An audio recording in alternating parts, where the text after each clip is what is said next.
அன்பானவர்களே, இயேசு கிறிஸ்துவின் நாமத்தில் உங்களுக்கு என் அன்பின் வாழ்த்துக்கள். நல்லா இருக்கீங்களா? தைரியமா இருக்கீங்களா? பயப்படுற மாதிரி ஏதோ காரியம் நடக்குது இல்லை உங்க வாழ்க்கையில? அதை நினைச்சாலே பயமா இருக்குது, அதை பற்றி பேசினாலே பயமா இருக்குது, என்ன ஆகுமோன்ற பயம் வருது. அப்படி பயப்படுகிற ஏதோ ஒரு காரியம் உங்களை துரத்திக்கிட்டே இருக்குதா? அப்ப அது குறித்து யோசிக்க என்ன வருதுன்னா உள்ளத்துக்குள்ள கலக்கம் வருது. பயம் அதிகமாகும் போது ஒரு கலக்கம், இருதயத்துக்குள்ள ஒரு கலக்கம், ரொம்ப கலக்கமா இருக்குது, ஏதாவது ஆயிரமோன்னு பயமா இருக்குது அப்படிலாம் சொல்லுன்னு தெரியுமா? அப்ப பயத்தினுடைய உச்சக்கட்டம் கலக்கம்.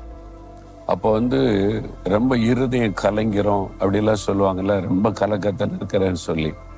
இப்ப ஆண்டவர் என்ன சொல்றாரு, இந்த மாதிரி சூழ்நிலை இருக்கிறவங்களை பார்த்து 2 நாளாகமும் 20ஆம் அதிகாரத்துல 15ஆம் வசனத்துல உங்கள் இருதயம் பயப்படாமலும் கலங்காமலும் இருப்பதாக என்று கர்த்தர் உங்களுக்கு சொல்லுகிறார். நீங்கள் பயப்படாமலும் கலங்காமலும் இருங்க. சொல்றதுக்கு நல்லதா இருக்கு, கேட்கறதுக்கு பயப்படாதுங்க அப்படின்னு சொன்னா அது சொல்றது கேட்கும் போது நல்லதா இருக்குது. ஆனா பயப்படுற சூழ்நிலை இருக்குது இல்ல, கலக்கத்தை கொண்டு வருகிற சூழ்நிலை இருக்குது இல்ல, எப்படி பயப்படாம இருக்க முடியும், கலங்காம இருக்க முடியும் அப்படின்னு நினைக்கிறீங்களா? சொல்றவர் யாரு? ஒரு மனிதன் சொன்னா நீங்க அப்படின்னு நினைக்கலாம். நீங்க சொல்லுவீங்க, ஆனா என் பிரச்சனை பெருசு இல்லை அப்படின்னு நீங்க சொல்லக்கூடும். சொல்லுகிறவர் யாருன்னா கர்த்தர். பயப்படாமல கலங்காம இருங்கள் என்று கர்த்தர் உங்களுக்கு சொல்லுகிறார். யார் அவரு? வானத்தையும் பூமியை உண்டாக்கினவர், உங்களை சிருஷ்டித்தவர், சகலத்தையும் தன் கைக்குள்ள வைத்திருக்கிற தேவன். எதையும் மாற்றவராலே முடியும், எந்த சூழ்நிலையும் நன்மையாக்க அவராலே முடியும், எதையும் தடுத்து நிறுத்த அவராலே முடியும். அவரு தான் உங்களை பார்த்து சொல்றாரு, பயப்படாமலும் கலங்காமலும் இருங்க. உலகத்துல இதெல்லாம் வரும் போகும்.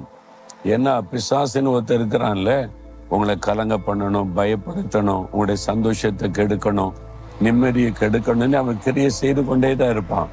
அப்ப பயப்படுற மாதிரி சூழ்நிலையை உருவாக்குவான், கலக்கத்தை உண்டாக்குற மாதிரி நமக்கு சம்பவங்களை எடுத்து காண்பித்து கொண்டிருப்பான். அதையே நினைச்சு பயப்படாதபடி உங்க பக்கத்துல நிற்கிற இயேசுவை பாருங்க.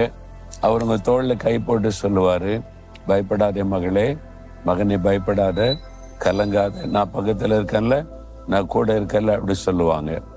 இப்போ நெரிசலான ஒரு பகுதியில் ஒரு குழந்தையை தாப்ப அழைச்சிருப்பான்னு வைத்துக் கொள்ளுங்க. திடீர்னு கரண்ட் போயிட்டு இருட்டாயிட்டேன்னா ஒரு பயம் வரும். அப்போ உடனே தகப்பன் சொல்லுவான், பயப்படாத, அப்பா கூட இருக்கிறேன், பக்கத்துல தான் இருக்கிறேன், அப்பா கையை பிடிச்சிக்க. அது சொன்ன உடனே அந்த குழந்தைக்குள்ள இருக்கிற பயம் எல்லாம் போயிடும், ஒரு பெரிய தைரியம் வந்துடும். அப்பா பக்கத்துல இருக்காங்க, அவங்க கையை பிடிச்சிருக்கேன்னு. அதே மாதிரி ஆண்டவர் சொல்றாரு, நான் பக்கத்துல தானே இருக்கிறேன், என் கையை பிடிச்சிக்க, என் கூட நட, அதை தாண்டி போயிடலாம், அதனால நீ கலங்காத அப்படின்னு ஆண்டவர் சொல்றார். இப்ப நீங்க என்ன சொல்றீங்க?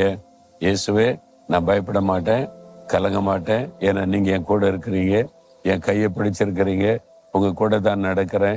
இந்த பயம் கலக்கத்தை கொண்டு வர பிசாசு தான் வெட்கப்பட்டு போவான், நான் இதை தாண்டி போவேன்னு சொல்றீங்களா? அப்ப இயேசுக்கு ஒரு பெரிய சந்தோஷம் வந்துடும்.